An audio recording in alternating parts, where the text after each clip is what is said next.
Why do 70% of impeachment charges, including betrayal of public? Now we await a Senate trial set for this. Critics call this dismissive and deflective. Welcome, listeners, to another episode of my channel where we dive into the most riveting stories of power, politics, and the personalities that make the headlines. Today we have a spicy tale from the Philippines involving power struggles, family drama, and a whole lot of backstabbing.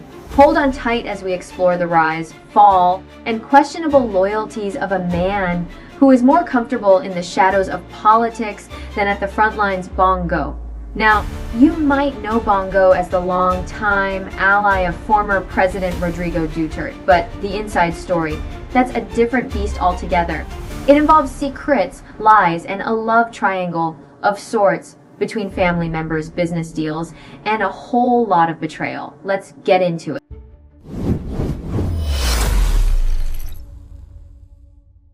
Let's rewind to a time when everything seemed to be falling into place for Sara Duterte. 2021 was her year. She was dominating presidential surveys. But who stepped in to shake things up? None other than Papa Digong, Rodrigo Duterte himself.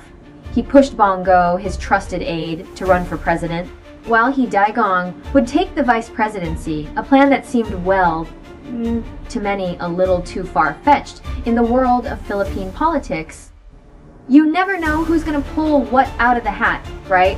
But here's where it gets interesting. The real twist in this tale. The heated argument between Sara and Digong. Digong, who couldn't control his daughter, eventually caved to her wishes. Sara, with her eye on the presidency, asked Bong Go to step aside, and in the end it was the rise of the Uniteam, a forced political partnership between Sara and Ferdinand Marcos Jr. But you know what they say in politics, family ties can be your strongest asset or your biggest liability.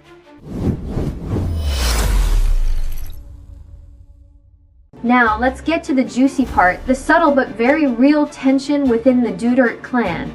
Turns out, Bong Go and Honeylet, Duterte's partner, were closer than one might think, and that did not sit well with Sara, Polong and Baste.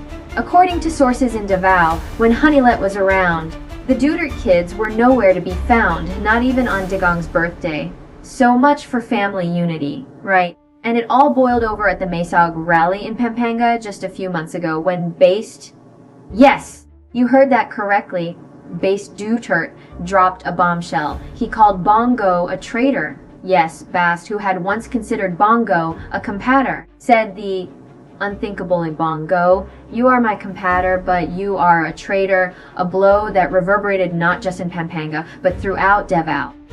And if you think that was the end of it, think again. The story was just getting started. Fast forward to March 11th, 2025. What everyone wants to know is this: why did Honeylet stay behind when Duterte boarded a plane to the Netherlands? Was it a simple decision, or was there more beneath the surface? Rumors started to swirl that a hefty sum had been left in Honeylet's bank account by Digong. And now, with him abroad, she seems to be showing her true power in Davao City. Now don't get it twisted. The Duterte siblings, Sara, Polong, are not happy about it. Word around town is that the tension is boiling to a point where even longtime political allies like Adi Pinello are being dragged into the mess.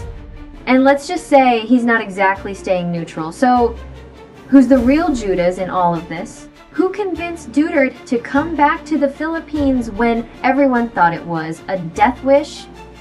Someone who'd been by his side since the Davao days. Someone he trusted deeply. But as we know in politics, trust is a fragile thing.